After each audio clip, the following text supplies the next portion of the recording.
बोलो जयकारा बोल मेरे श्री गुरु महाराज की जय। सभी गुरुमुख प्रेमियों से सप्रेम जय सच्चिदानंद।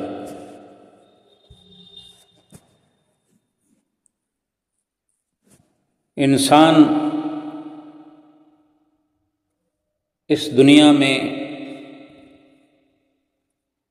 आकर के हर वक्त किसी न किसी परेशानी में मुसीबत में फंसा रहता है। कोई न कोई तकलीफ, कोई विपत्ति आती ही है, या यूँ कहें कि कोई न कोई मुसीबत तो बनी रहती है। अब कुछ मुसीबतें सहन कर लेते हैं, कुछ मदद मांग करके, और कुछ ऐसी मुसीबत परेशानियां भी आ जाती है कि जिसका हल निकालने वाला, जिस परेशानी मुसीबत को दूर करने वाला इस दुनिया में हमें कोई नज़र नहीं आता।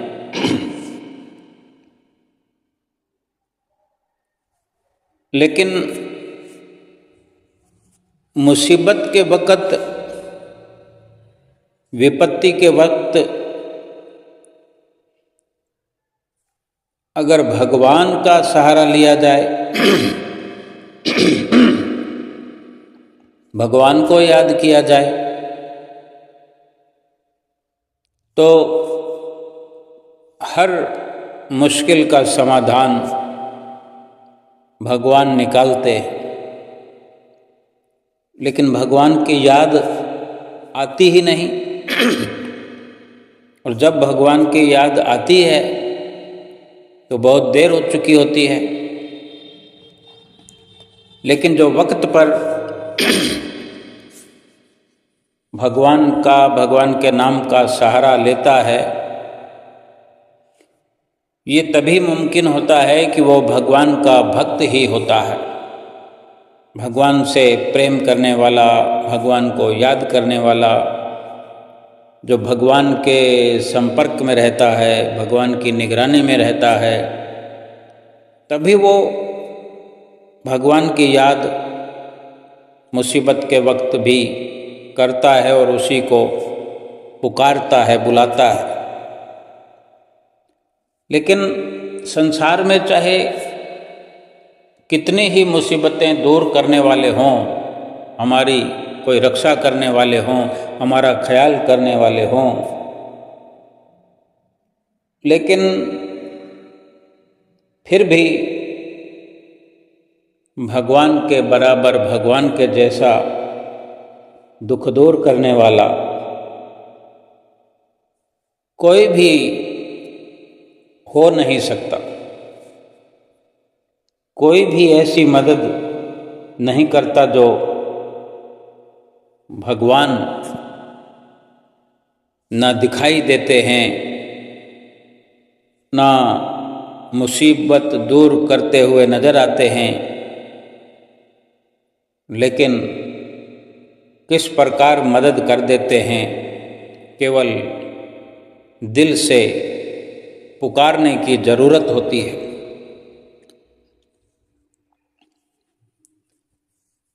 सभी ने हमने द्रौपदी की पुकार जो कृष्ण भगवान से होती है, क्या संबंध द्रौपदी का भगवान कृष्ण से होता है, कैसी भक्ति है द्रौपदी की। सबने ये दृष्टांत सुने हैं, अलग अलग प्रकार से ये वर्णन कदरदानों ने किया है, संतों ने भगवान की महिमा को उच्चारण किया है।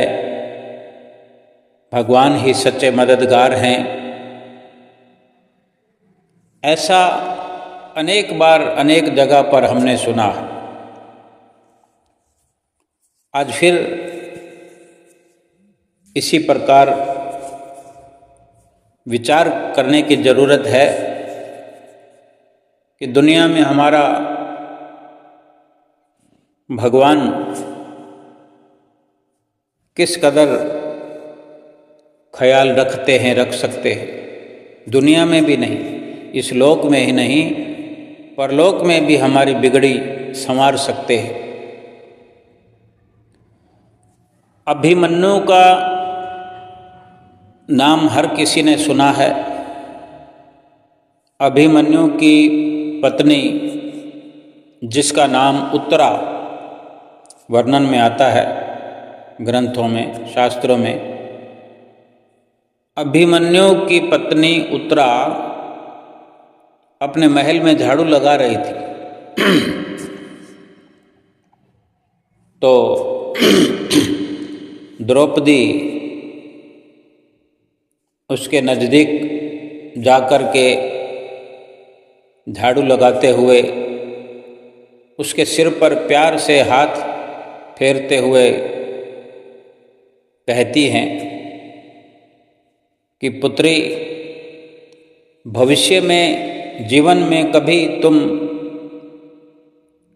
कैसी भी मुसीबत आ जाए, घोर से घोर मुसीबत विपत्ति भी आ जाए, तो कभी अपने किसी नाते रिश्तेदार की शरण में मत जाना, सीधे भगवान की शरण में जाना। अब ये कहानी है, कथा है, लेकिन हमको निश्चिंत करने वाली ये कथा है, दृष्टांत है कि सीधे भगवान के शरण में कैसे जाया जाए।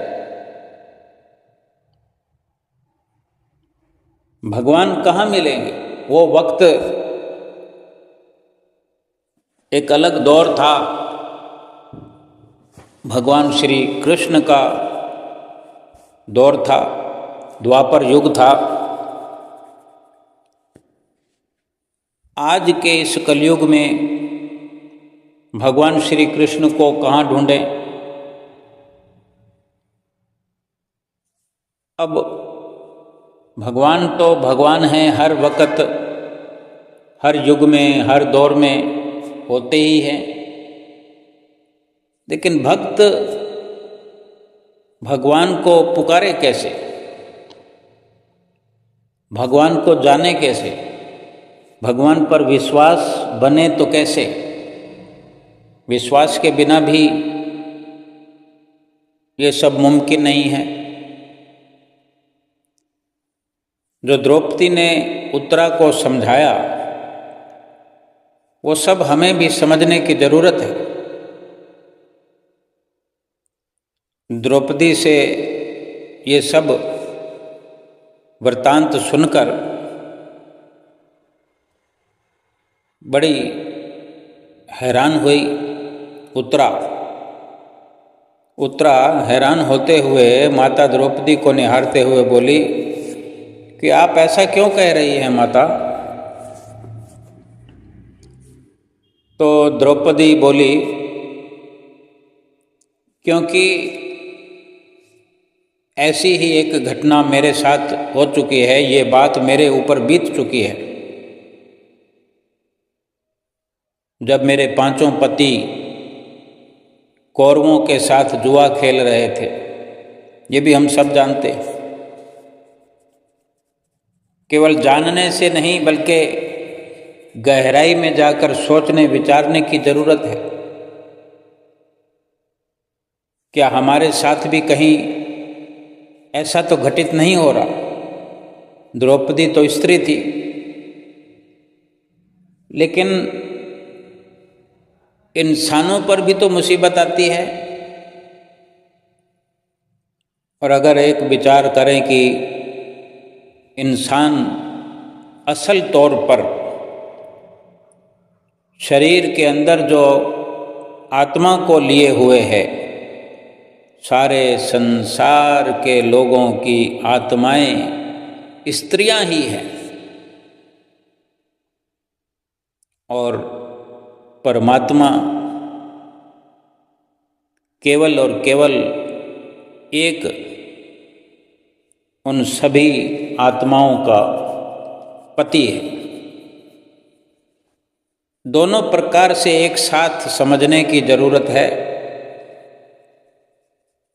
द्रौपदी जो कहती हैं कि मेरे पांचों पति, ये भी एक विचित्र गाथा है कि एक स्त्री के 5 पति, जो हम जानते हैं कि पांडवों के नाम से जाने गए हैं। 5 पांडव, जो ये अर्जुन, भीम, युधिष्ठिर, नकुल, ये कौरवों के साथ जुआ खेल रहे थे, तो अपना सब कुछ जो कुछ भी था दांव पर लगा दिया और हार गए। द्रौपदी बताती हैं कि उन्होंने मुझे भी दांव पर लगा दिया और मुझे भी हार गए मुझे। और फिर हारी हुई वस्तु पर तो अधिकार हो जाता है जीतने वाले का। कौरव पुत्रों ने भरी सभा में बहुत अपमान किया, ये द्रौपदी उत्तरा से कह रही है। और कह रही हैं कि मैंने सहायता के लिए अपने पतियों को पुकारा, वो कहीं दूर नहीं थे, वो वहीं पर मेरे सामने सभी अपना सिर नीचे झुकाकर बैठे हुए थे। भीष्म पितामह, द्रोण, धृतराष्ट्र, सभी को मदद के लिए पुकारती रही, किसी ने मेरी तरफ देखा तक नहीं।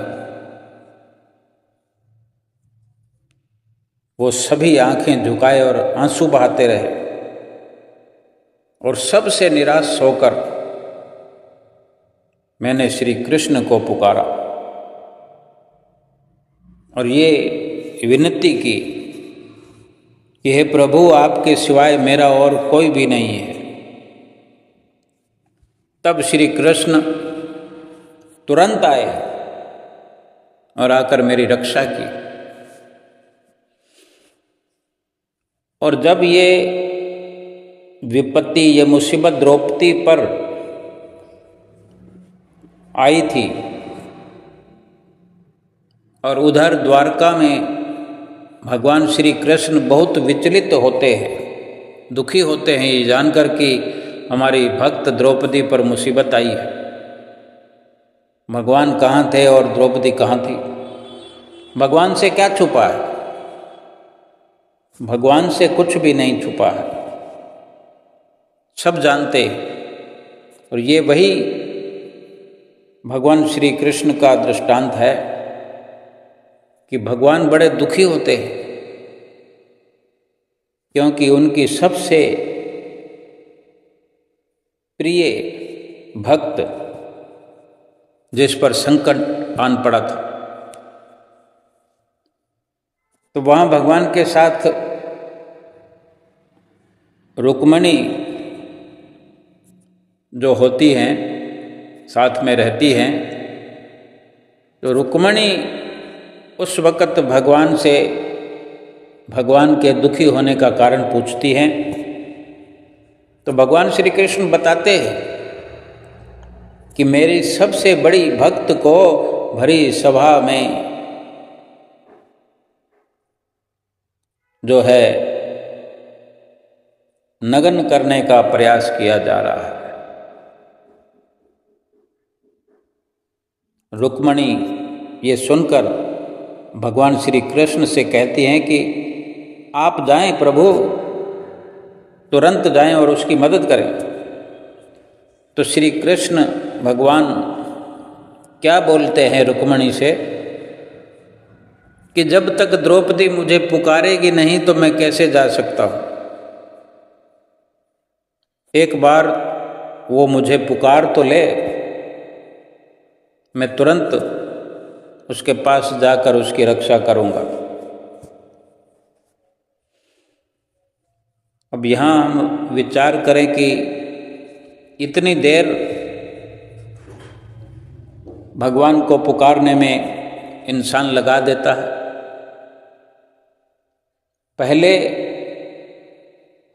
अपने इर्द गिर्द मायावी जाल में फंसा हुआ, मायावी रिश्तों में, संबंधों में उलझा हुआ, उन्हीं से मदद की गुहार हर कोई लगाता है, हम भी लगाते हैं। कोई अस्पताल में खड़ा हुआ डॉक्टर को पुकार लगाता है। आज के वक्त में कोई फ़ोन पर अपनी दुविधा बता रहा है मित्रों को, कुटुंबियों को। कहीं पर धन की मांग की जाती है, कहीं पर बल की मांग की जाती है।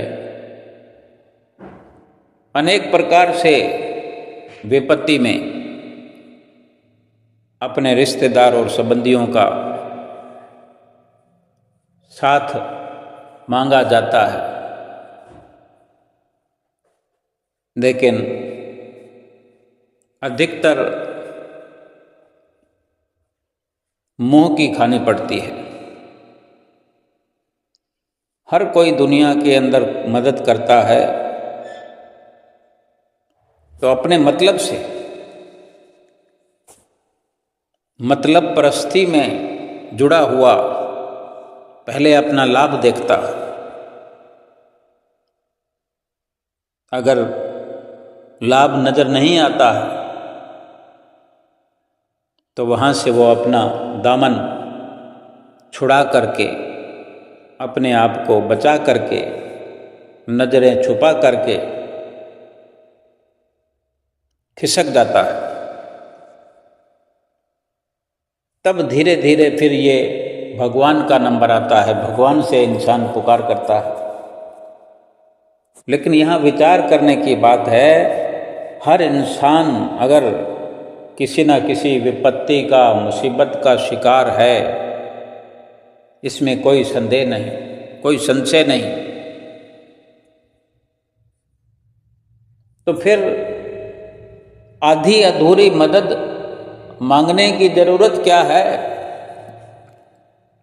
क्यों ना भगवान से भगवान की मदद पहले कदम पर मांगी जाए, भगवान से भगवान का साथ मांगा जाए, या भगवान का साथ लेकर के ही जीवन भर सफर व्यतीत किया जाए।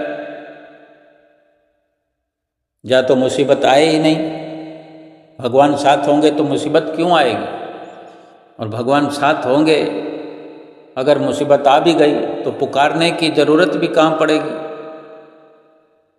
लेकिन फिर भी अगर पुकारना ही है, मदद मांगनी ही है, तो क्यों ना भगवान से ही मदद मांगी जाए।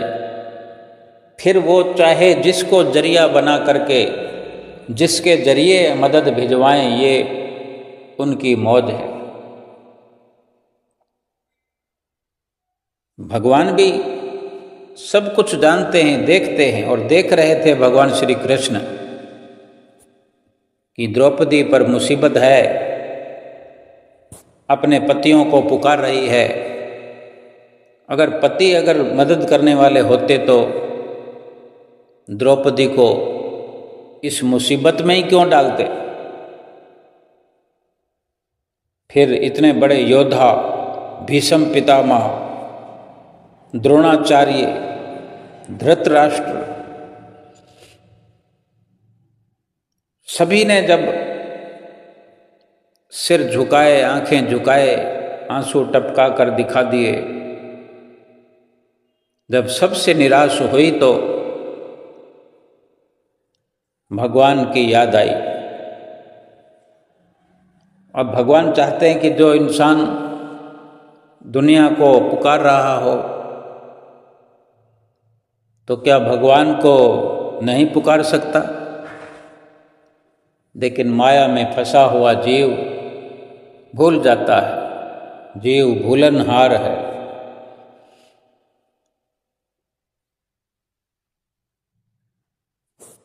लेकिन ये भी सत्य है कि अगर भगवान का भक्त दुखी है तो भगवान भी अपने भक्त को देख करके दुखी हुए बिना रह नहीं सकते। लेकिन भगवान की अपनी मर्यादा है।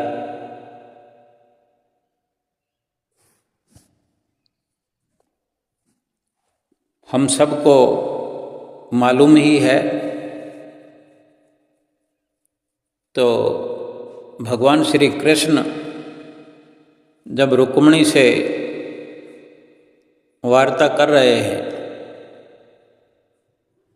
तो बात बात में रुक्मिणी से कहते हैं कि तुम्हें याद होगा कि जब पांडवों ने राजसूर्य यज्ञ करवाया तो शिशुपाल का वध करने के लिए मैंने अपनी उंगली पर चक्र धारण किया और इसी बीच उसी चक्र से मेरी उंगली कट गई थी। ये भगवान श्री कृष्ण सुना रहे हैं द्रौपदी की भक्ति कितनी श्रेष्ठ है। भगवान कहते हैं कि जब उंगली कट गई उस समय हमारे साथ द्रौपदी की तरह और भी सखियां कहें, पत्नियां कहें या भक्त कहें, उन सब ने देखा जिनमें द्रौपदी भी थी। वे सब कोई वैद्य को बुलाने भागी, कोई दवाई मलहम लेने गई, कोई कुछ जतन करने के लिए वहाँ से लगभग सब भाग गए। और उस समय यही वो मेरी भक्त द्रौपदी जो कहीं भागी नहीं बल्कि अपनी बहुमूल्य साड़ी का पल्लू फाड़कर और उसी को जलाकर उसकी राख जो है मेरे जख्म पर उंगली पर बांध दिया। आज उसी का कर्ज मुझे चुकाना है, लेकिन जब तक वो मुझे पुकारेगी नहीं तो मैं कैसे जा सकता हूँ। और द्रौपदी ने जैसे ही भगवान श्री कृष्ण को पुकारा तो प्रभु तुरंत दौड़े आए।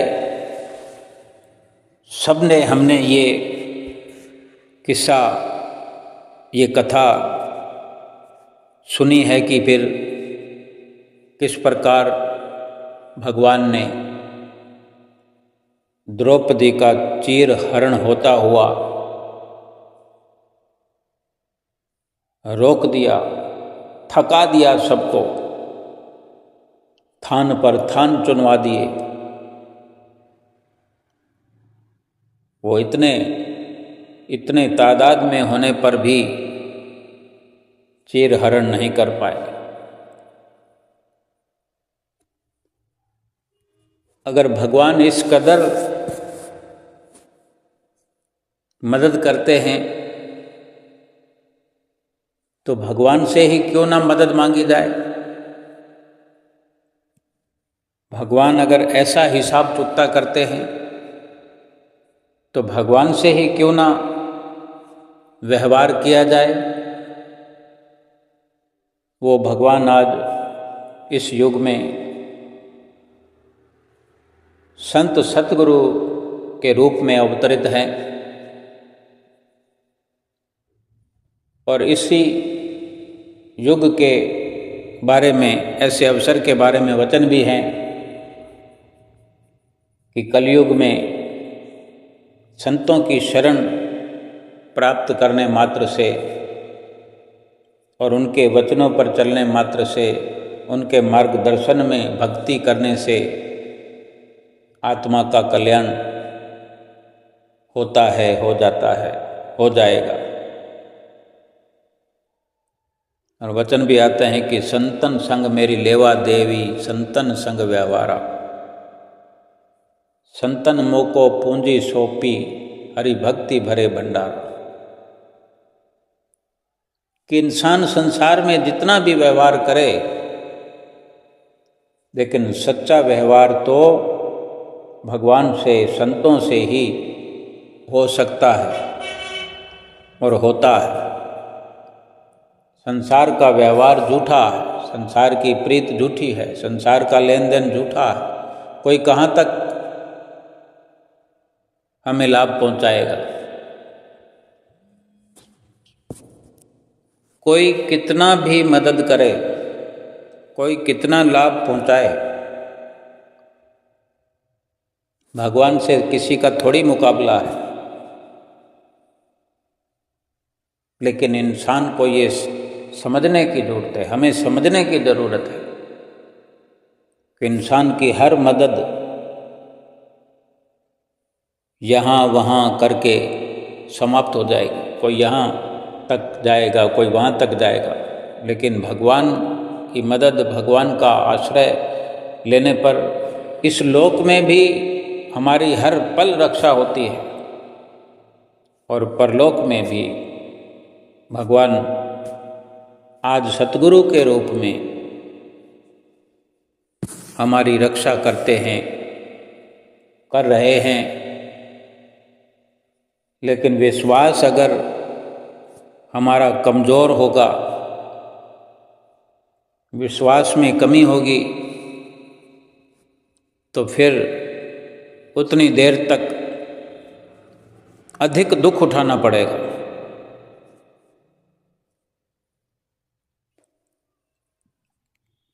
अगर लाभ उठाना है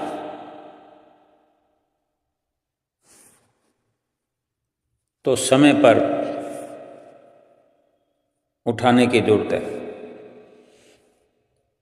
अपने आप को अगर सतगुरु के हवाले कर दिया जाए, सतगुरु को सौंप दिया जाए, सतगुरु की शरण हासिल करके अपना सर्वस्व सतगुरु के हवाले कर दिया जाए और सतगुरु की निगरानी में रहने का संकल्प किया जाए,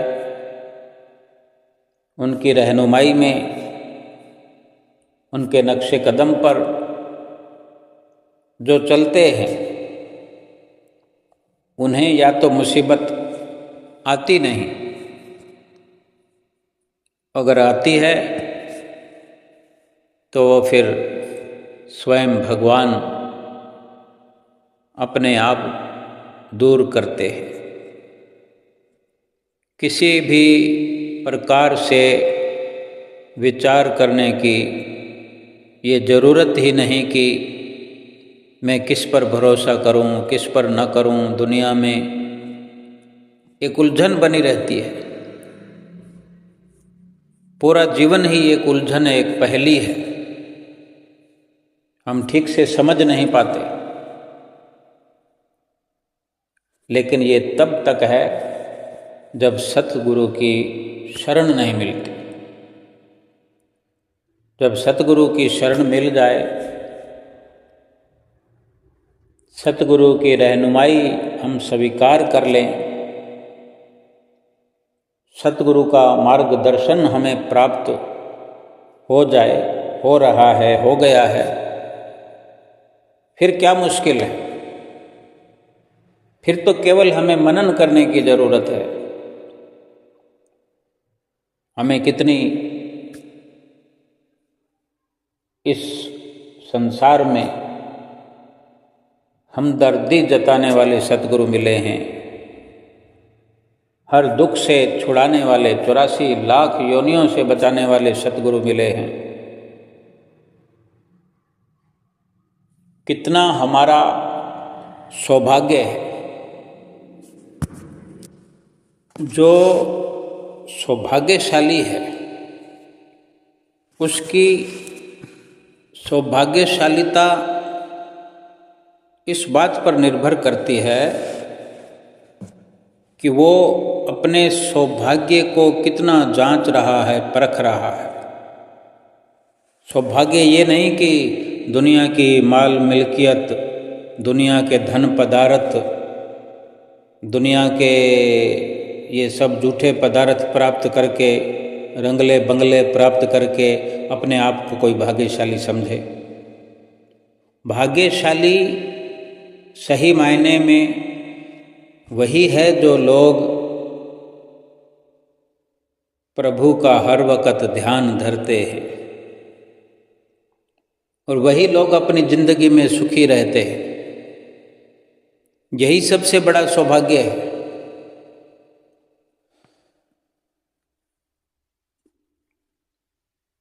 जिन लोगों ने, जिन सौभागी वडभागी भक्तों ने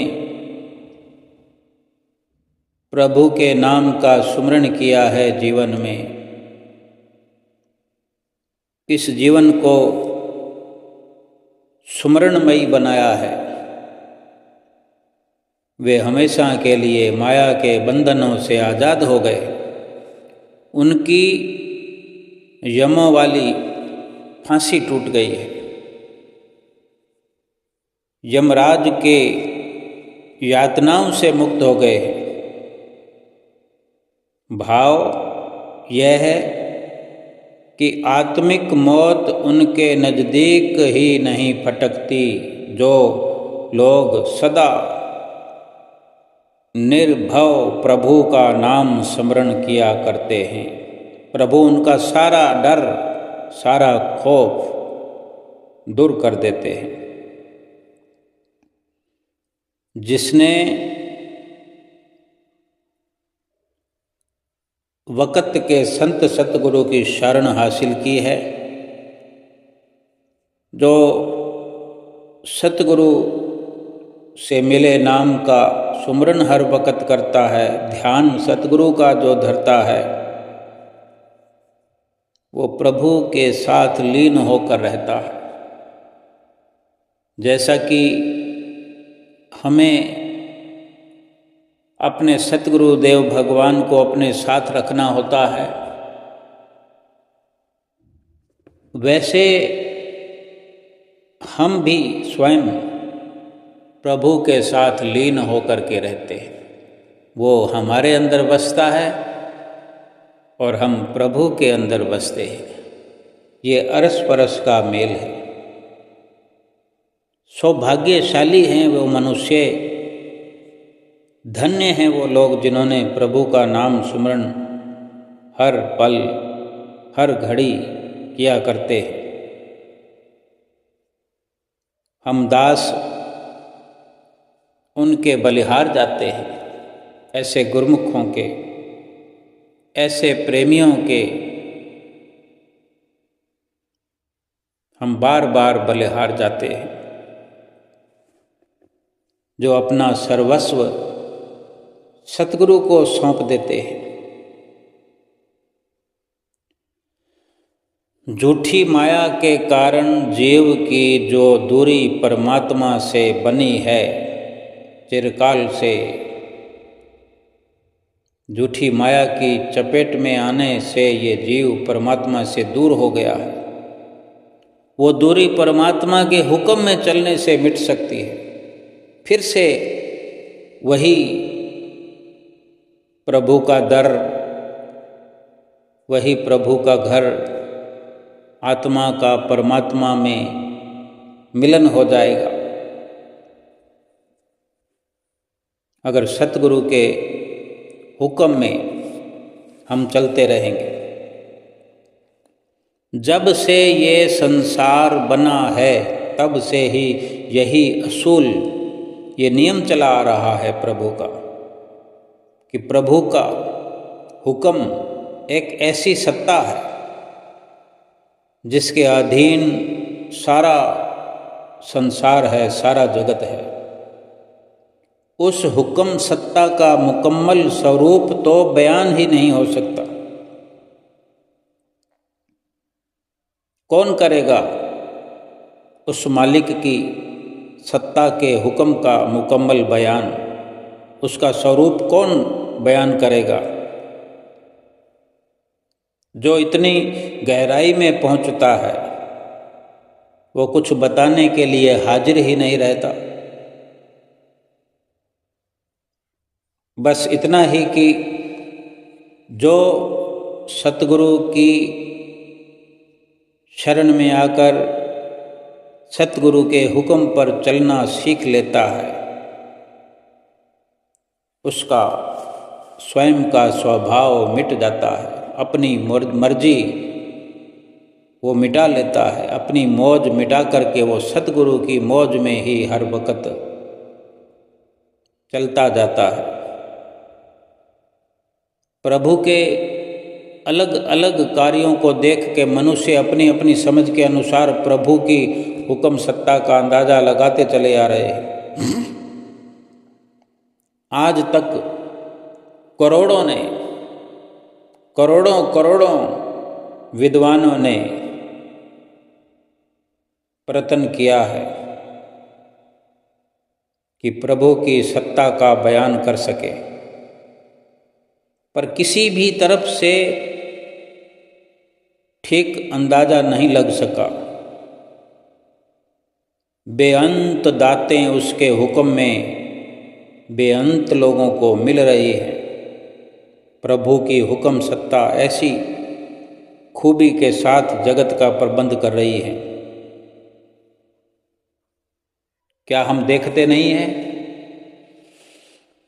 जो गुरमुख प्रेमी हैं, जो सतगुरु के प्यारे हैं, जो श्री दरबार में समय समय पर पहुंचा करते हैं, देखा करते हैं, अनुभव किया करते हैं,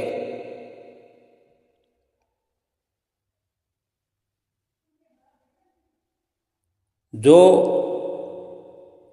गहरे अनुभव करने में यकीन रखते हैं, सतगुरु की मेहरबानियों को सिरोधार्य करते हुए जो श्री दरबार की रचना को देखते समझते हैं, अनुभव करते हैं, अपने अंतःकरण में सतगुरु की कृपा को देखते हैं, अपने अंतःकरण में सतगुरु की कृपा और आशीर्वाद से झांकने का प्रयास करते हैं, जरूर एक तसल्ली मिलती है। और कुछ भी नहीं चाहिए।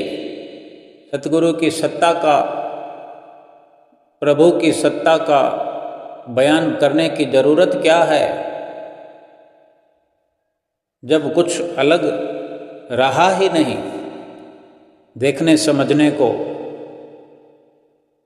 फिर क्या जरूरत है ताकत गिनने की, समझने की? इतना ही काफ़ी है कि प्रभु हमारे हैं और हम प्रभु के हैं। निराकार परमात्मा सतगुरु के रूप में मनुष्य रूप धारण करके हमें अपने साथ ले जाने के लिए आए हैं। इतना ही यकीन काफ़ी है, इतना ही बयान काफ़ी है, इतनी तसल्ली काफ़ी है कि बाहरी रूप से भी सतगुरुदेव भगवान का हाथ हमारे सिर पर है। और अंतर्मुखी सूरत को जब हम भजन सुमरन करते हुए अनुभव करते हैं तो हमारी सूक्ष्मता में वही सतगुरु का हाथ सूक्ष्म रूप से भी हमारी आत्मा पर हमें नजर आता है, महसूस होता है। या यूँ कहें कि कुछ भी हिसाब लगाने की फिर ज़रूरत नहीं रह जाती, हिसाब लगाना बाकी नहीं रह जाता, क्योंकि अपने आप को, स्वयं को सतगुरु के साथ मिलता हुआ एक सूक्ष्म अनुभव होता हुआ प्रतीत होता है। ये हर गुरमुख की अपनी श्रद्धा भावना पर निर्भर है। कि कितना विश्वास हम करते हैं, कितनी श्रद्धा हमारी है।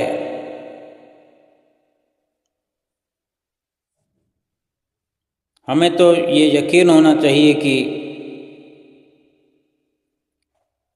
कि हम तसल्ली रखे हुए हैं और तसल्ली रखें, सतगुरु के वचनों की पालना को पूरा पूरा निभाते चले। हारना नहीं है। जो सतगुरु से दूरी को मिटाने का इल्म सीख गया है, जो धीरे धीरे परमात्मा की ओर चल रहा है, वो कभी हार नहीं सकता। और ये तसल्ली अपने अंदर रहे कि मुझे हारना नहीं है, अंतिम श्वास तक मुझे इस जीत की ओर आगे बढ़ना है। अपने हौसलों को मिटने नहीं देना। अगर मिटाना है तो अहंकार को मिटाना है, काम क्रोध को मिटाना है, लोभ को और मोह को मिटाना है।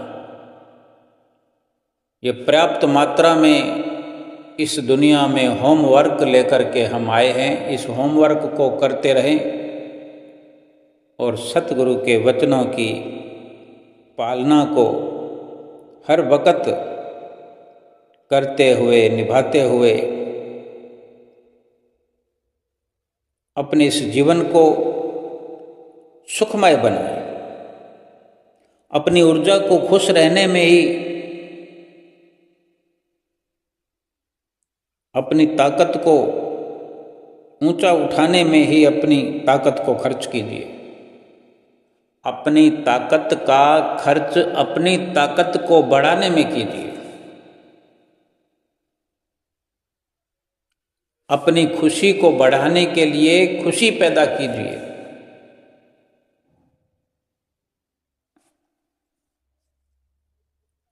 अगर कोई दुखी होकर बैठ जाएगा तो एक विचार तो करना ही चाहिए कि दुख किस बात का मनाना है।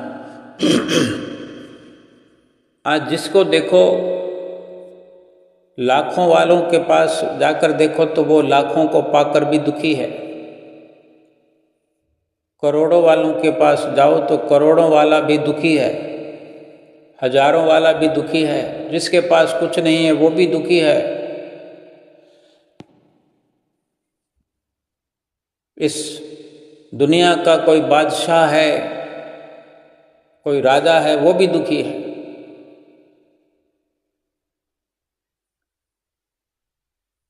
महापुरुषों ने अपने अटल फैसले सुनाए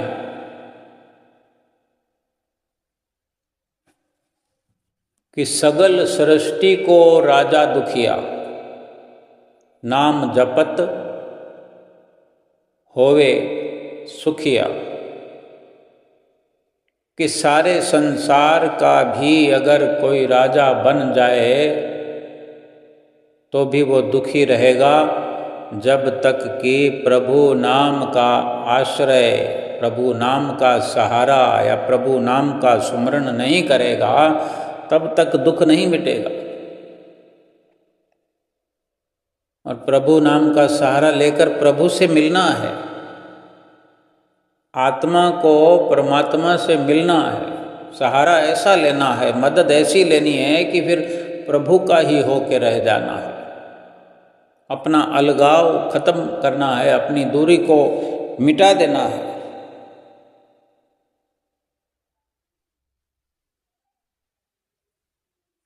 सेवकाई, सतगुरु की सेवक बनना स्वीकार जो हमने कर लिया है, अपने आप को सतगुरु का सेवक मान लिया है, तो फिर ये सेवा का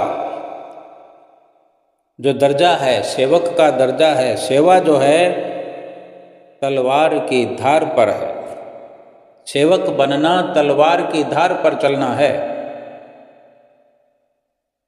अब सेवक बनना और फिर नाराज होना, ये भी दोनों चीज़ें साथ नहीं चल सकती।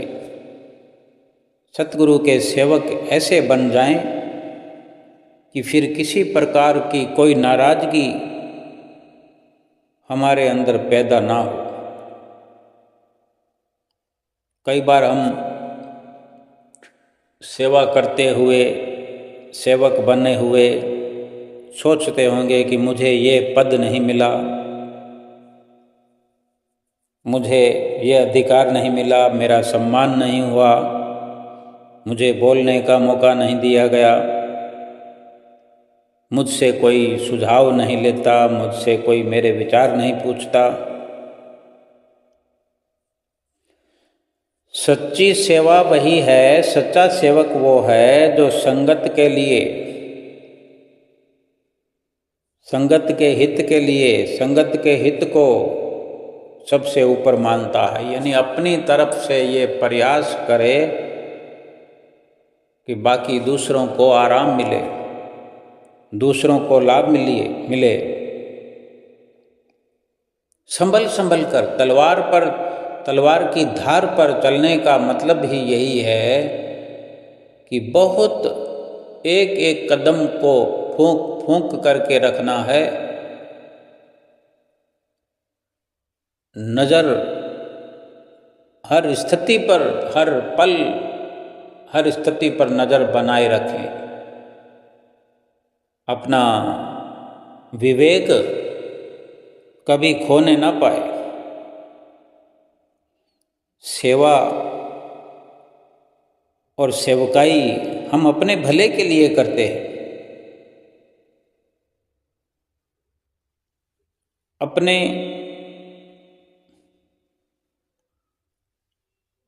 आप को संवारना है, खुश करना है, प्रसन्न करना है, अपने आप को परमात्मा से, सतगुरु से मिलाना है। सेवा ये जरिया है कि सेवा के माध्यम से ही काम, क्रोध, लोभ, मोह, अहंकार की जो अग्नि प्रचंड रूप धारण किए हुए है,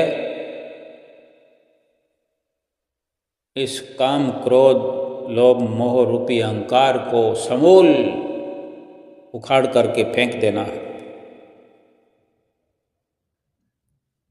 सेवकाई में अगर कदम रखा है, सतगुरु की शरण हासिल की है, तो सतगुरु के सेवक हैं हम।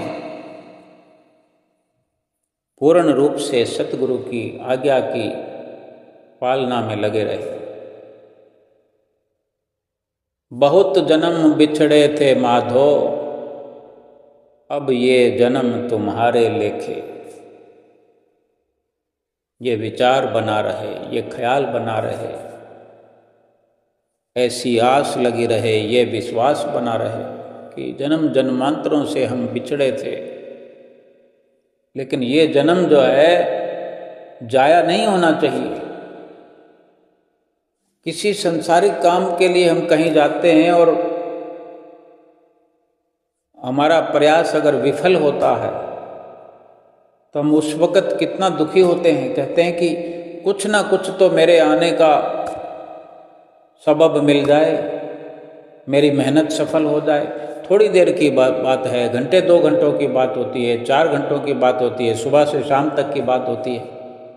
कहीं 2 घंटे खर्च होते हैं लेकिन असफल हो जाते हैं, कहीं 4 घंटे खर्च होते हैं और असफल हो जाते हैं, या कहीं सुबह जाते हैं और शाम हो जाती है लेकिन एन वक्त पर विफलता हाथ लगती है, सफल नहीं हो पाते। तो एक ख्याल होता है भीतर हमारे, ये विचार चलता है कि क्या थोड़ी बहुत तो सफलता मिल जाती। तो सोचो, ये जीवन पूरा हमने दांव पर लगा रखा है, ये मनुष्य जीवन, क्यों इसको विफल करने देना? क्यों असफलता हमारे हाथ लगेगी? क्यों अगले जन्म की बारी पर हम निर्भर रहें कि अगली बार करेंगे? अगली बार कौन मनुष्य का जन्म हमें देगा? इस बार मिल गया है,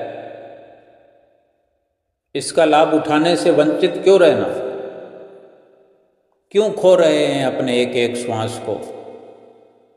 क्या होगा संसार में ये जीवन कुर्बान करके, संसार में ये श्वास लुटा करके, संसार में ये सारी अपनी अकल बुद्धि मनुष्य जीवन को पूरा छिन्न भिन्न करके परमात्मा के आगे कौन फिर पहुंचाएगा हमें?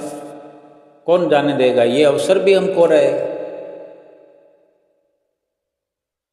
यह चाहिए, होना ये चाहिए कि सुरखरू होकर के, उज्जवल मुख होकर के पहुँचें कि हे मेरे परमात्मा, हे प्रभु, आपने जो उम्मीद की थी उस पर मैं खरा उतर के आया हूँ। फक्र से, शान से, इत्मीनान से ये कह सके कि जो काम हमें परमात्मा ने सौंपा था, सतगुरु की शरण हासिल करके श्वास श्वास सुमरन करना, श्वास श्वास बंदगी करना,